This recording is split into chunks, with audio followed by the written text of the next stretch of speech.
It's my pleasure to invite Cameron Love, the President and CEO of the Ottawa Hospital, to join me tonight to talk about reshaping healthcare and take you inside of what the future looks like in Ottawa. So, Cameron.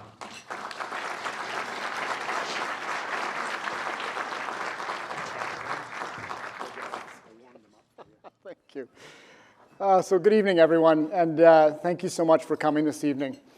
So I wanted to start to talk a little bit of the history of the Ottawa Hospital. So I've had the great privilege of being part of this organization now for almost 30 years, and part of this community for 30 years. And for the first 25, we spent an inordinate amount of time creating one of Canada's leading hospitals. And it really was a period of time of how we build strength in programs, how we build strength in research. But as we started to come out of the pandemic, what we started to realize was that we provide about 60 to 70% of healthcare for adults across this entire region, and 100% of care for those that require really complex services, whether it's things like trauma or neurosciences or complex surgery, et cetera. What we started to realize is when you look around globally, towns like this need to focus on how we build health systems and not just healthcare, or not just hospitals. And so in 2022-23, we started to take a look more broadly on how we focus on taking what we've built in a hospital environment and start to think about how you create a system. Because a lot of what we face with challenges in healthcare today is actually challenges people have getting services before they get to hospital, and particularly when they leave hospital. And so a part of our plan as we started to reshape healthcare over the last 2 to 3 years is how do you build infrastructure and capacity to manage the health of a population, not the episode of care within a hospital. We made a lot of progress over 2-3 years, and it is continuing to gain speed, particularly as we look to the next 5 to 7 years with the development of the new Civic. But we have 2 major regional hubs in this region. One is the General and one is the Civic. Those 2 hubs are absolutely critical for advanced healthcare for everybody in this community. But over the last couple of years, we've moved from running 4 sites to 23 sites. And so as we build surgical centers in the community, we've recruited 70 family docs, we've rostered thousands of people to a primary care physician. We've built mental health clinics and services in the community. We're building 2 long-term care homes, transitional care spaces, rehab programs, and lots of work with home care and how we bolster support within a home care environment. And the concept of this that is really starting to take shape is the more we can build capacity in community settings, the less reliance there is on hospitals to keep that capacity for people that truly need that acute care environment. As we've started to reshape healthcare, the whole dimensions of this is focused around 4 key elements. One is the quality of care piece, which is really around how we build capacity. But a big part of our success is not building things in bricks and mortar, it's people. We have about 17,000 people that work in our organization. We recruit people now internationally, across Canada, across North America, and across the globe, and we've had a lot of success. And people come here partly because of the community, but in large part for what they can do in terms of either their trade or their profession and their ability to be part of a team that focuses on research. And so we will continue to recruit broadly, and as we build infrastructure, it's how do you attract people into this community that allow us to advance healthcare at the pace we've been advancing. We also have realized that a big part of this organization is our social responsibility. We're the 2nd largest employer in town.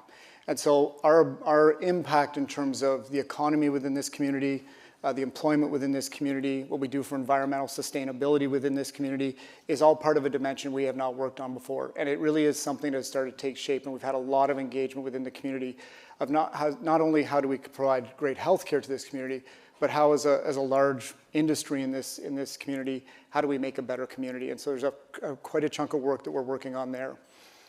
And then I think the other one that is absolutely critical is accelerating discovery, which is what we're doing with research and innovation. Having been involved with this for years, and you're going to hear from Dr. Auer, who speaks very eloquently about this, everything we have done to advance healthcare and improve outcomes for people's lives is 100% driven by research and innovation. It is core to what we do. And so as we build health systems, there is a continued focus on how we continue to expand our research platform. While you think about how we reshape healthcare, one of the biggest enablers to what we were trying to do is trying to create one digital platform. And it's been a real challenge within the Canadian healthcare system, but we are starting to make headway. By this October, every hospital in this region, and except for Briere and Cornwall, which will come on 2 years later, everybody will be on one medical record, which means as patients and families, if you happen to get injured in Pembroke and you go to the Pembroke Hospital and they provide treatment and then they send you down to the Civic Trauma Center and then your follow-up maybe back in Deep River, all one record, all one care team. So the teams that are caring for patients, they have the same information. Everybody has my chart. For those of you that have seen Epic and used Epic, it is one integrated system. And I think the power of this is it starts to create opportunities in terms of how we integrate care not only within hospitals, but within community settings. All the primary care docs, all on one integrated system, which means they have the same access to information that specialists do. And so it allows us to start to create more depth around quality of programs across a population, not just within a hospital. The other thing that's really key to this is what are we doing with artificial intelligence? Artificial intelligence is something that is very much a hot topic within healthcare. But part of actually being able to enable artificial intelligence is having a backbone by which you use it for. And so by creating one platform, having one cybersecurity plan, what we are now starting to move into is how to use artificial intelligence. We have been working with a couple of key partners between Microsoft and Deloitte and Epic on how do you start to create, using artificial intelligence, systems like how patients book appointments. How do you interact on a 24/7 basis using artificial intelligence to get patients the information they need? So over the course next year, we will start to be rolling out the first phase of this. And what we've started to do is to take this technology, because it's built on one digital platform, and how do you create systems to support patients on a 24/7 basis? The obvious one is booking of patients, no different than you book your flights, but it's all done through Epic. And so as we move forward and you think about how we manage medications, when people are in trouble at home, how you use wearable devices, this world will completely shift. And so part of this is how do you create strength around a healthcare system to help people regardless of where they are in the system. And so it's a starting point, but it's very much built on an entire integrated digital platform. So while we reshape healthcare and we think about the digital platforms, in the middle of this is probably one of the most important components, which is to build the new Civic campus. So we have been working on this for a long time, and it is exceptionally exciting to be at the point of implementation. So as we open in the future, it'll be not only Ottawa's largest healthcare project, it'll be one of Canada's largest healthcare projects, but it'll probably be one of the largest projects in terms of a build that'll ever happen in Ottawa. It's got 641 private rooms with capacity to grow to 1,200 should we ever need it in the future. The first phases is about 2.5 million square feet. The future will see the Heart Institute move down. The future will see more research development, more life sciences park development, more innovation development. And so the long-term plan is this will grow to a campus of about 4 million square feet. It employs about 6,000 people on the site when it's completed, and it invests billions into the local economy in terms of bolstering economic support within this economy. It has just incredible advancements of what we're doing with AI and digital platforms and accessibility and patient experience, which you can just not do in old infrastructure like we have at the Civic. It will be one of Canada's leading trauma centers, which is one of the core programs within that site. And it is completely wrapped with an entire research infrastructure around these programs, which is absolutely critical. So as we move forward, and I just want to point out a couple of things. I'm pretty sure if you've driven down there, you can't miss the parking garage. Everybody asks me if it's the hospital. It's not the hospital, it's the parking garage. For the first time in my career, we'll actually have enough parking when we open, which is a starting point. But it's on the right-hand side. The whole campus, as you can see here on just across from Dow's Lake, you can see where it says parking garage. That piece is being built at the moment. The main campus and the research buildings are the pieces to come next. And I think one of the really important components to this site, which is really, really important, is the way we manage traffic. So when you come into the front of the building, and I'm going to show you a video in a second, you'll get an appreciation of this. It's like driving in the airport. Departures go down. Nope, departures go up, arrivals go down at the airport. In this particular case, you go down underground to get to the emerge, so you're covered in terms of all seasons, but all the people that are coming in to visit are a completely different entry point. All your ambulances are completely separated, and you're building 2.5 million square feet of purpose-built space like we've never had the opportunity to build in the future. Or in the past, sorry. So this is a picture of the campus right now. The parking garage on the left, it will open sometime over the next couple of months.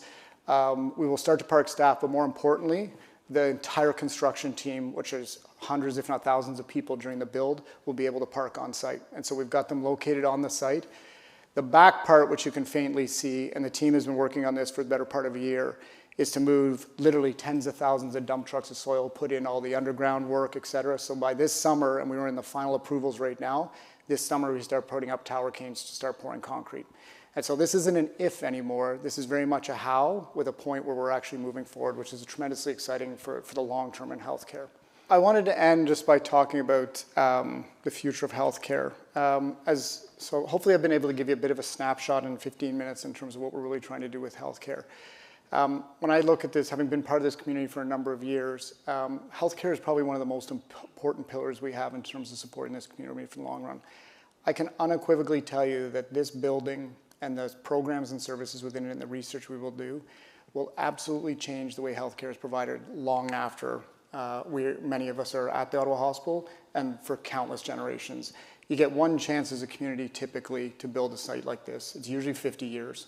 Last time we did this was literally 100 years ago with the existing Civic.